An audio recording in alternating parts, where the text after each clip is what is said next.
Fortunately, the child was in good shape, and the abductor did not resist arrest. Deputies safely recover a child abducted from Osceola County. Karen Johnson has our top story. Recently, Flagler County Sheriff's Office deputies received information from the Osceola County Sheriff's Office that a suspect in their child kidnapping case was spotted checking into the Microtel Hotel in Palm Coast. Deputies responded and confirmed this information and went to the room and were able to quickly apprehend the suspect and recover the abducted child who was returned to their parents. Sheriff Rick Staley says in this case, the suspect fled into the wrong county, not knowing that we coordinate closely with other law enforcement agencies, and she found herself in the Perry Hall detention facility. So it was a happy ending for what could have been a very tragic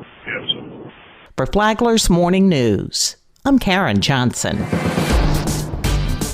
Good morning, Flagler County. I'm Rich Carroll. You're listening to Flagler's Morning News on Monday, January 29th. Can I get the knife out of your car so I can look at it? Oh, absolutely. Yeah, please let me call my girl, man. My wallet, I got money in my wallet. I just want to grab the knife right now. Where is it at? It's in the garbage bag where the shifter is. Yeah. The garbage bag's hanging from it. It's in there. Okay. That's 59-year-old Eric Galdabini telling deputies where to find the knife he used to stab a Palm Coast man. It happened in Palm Coast B section on January 25th, where it appears Galdabini assaulted a couple randomly. Galdabini, after attempting to coerce the female into his car, attacked the man with a knife. Deputies apprehended Galdabini following a high-risk traffic stop. The victim's account was confirmed by surveillance footage, leading to Galdabini's arrest for aggravated battery. Fortunately, the victim's injuries were not severe. Galdabini, with a previous battery conviction, is held on $40,000 bond at the Sheriff Perry Hall inmate detention facility. Sheriff Rick Staley noted the unusual randomness of the attack.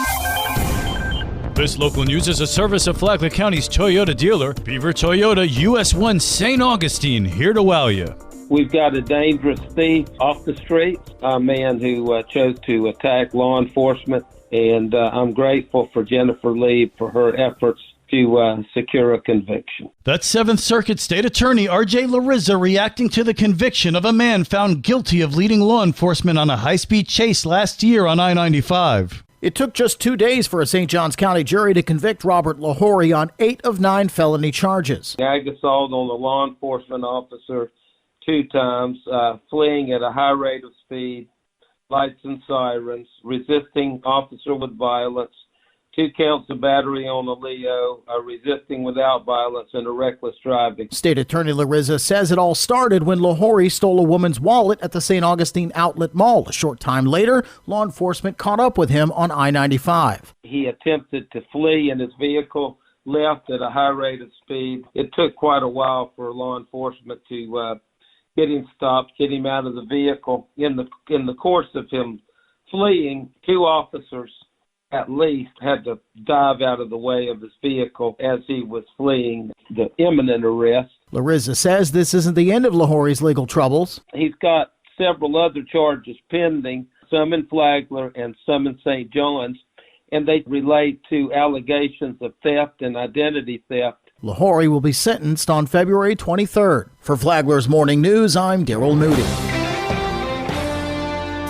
Homelessness is a persistent concern, but specifically, how many students in Flagler County are currently experiencing homelessness? A recent count showed that about 263 have no proper home. It could be that they are doubled up with another family. They could be living in a hotel, motel, car, campground, or any other place that's not made for people to live. That's Rashonda Lloyd Miller from Flagler School's Families in Transition program. She said on a recent episode of Lifeline that several things can cause students to become homeless. A lot of it is due to the lack of affordable housing. And we have some families that have been victims of scams. And we have some where it may be medical issues that cause them not to be able to work. Lloyd Miller said that for homeless students, she gets about $140,000 a year in federal programs. She also said that number of 263 students continues to grow in Flagler County. Lifeline is on WNZF Saturday mornings at 9, and it's on the Flagler radio app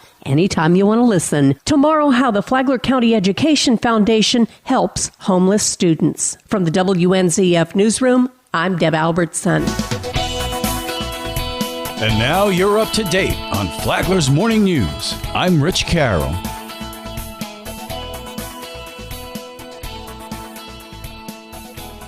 And now, Mike Lee Show with your WNZF local sports update. Soccer district tournaments began last week, and Football County had a strong showing. Thursday night, the FPC boys defeated DeLand in penalty kicks. They take on Lake Mary in Daytona tonight at 5 for a spot in Wednesday's championship game and the opportunity to play in regionals for the first time in 9 years. Nikki Cordero had 2 goals, and Ava Cervello had a goal and 3 assists in the Pirates' 7-3 win over Mainland Thursday. They play Seabreeze for the district title tomorrow. Friday night, Ivy Chen and Caitlin Steiner goals and a Natalie Neal clean sheet in a 2-0 win over Seminole propelled FPC to a Wednesday night showdown against Lake Mary. Pete Howell's team is as strong as it's been all year. My goal is to play our best soccer in January. That game is scheduled for an 8 o'clock kickoff at Daytona State. The Pirate boys mercy-ruled Pine Ridge 8-0 Friday. Julius Bullock was the man of the match with a goal and 5 assists. Coach Berto Aguilar on the newcomer to Matanzas. He's been a big help this year. Julius just moved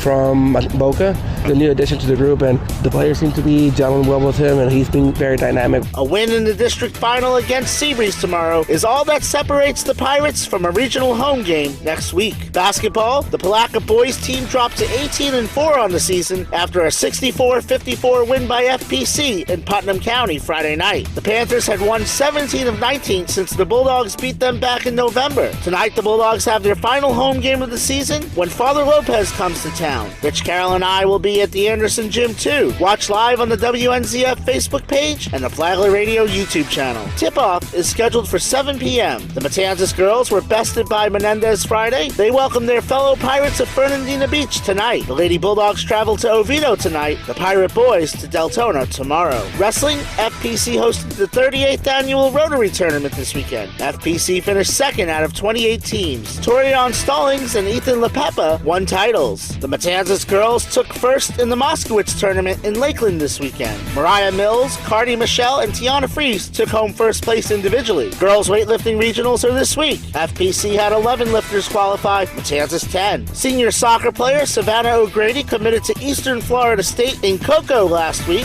FPC pitcher Kevin Maya committed to join his teammate Connor May at Methodist University in Fayetteville, North Carolina. We are your home for local sports with updates Mondays and Fridays. From the WNZF Sports Desk, I'm Mike Licio.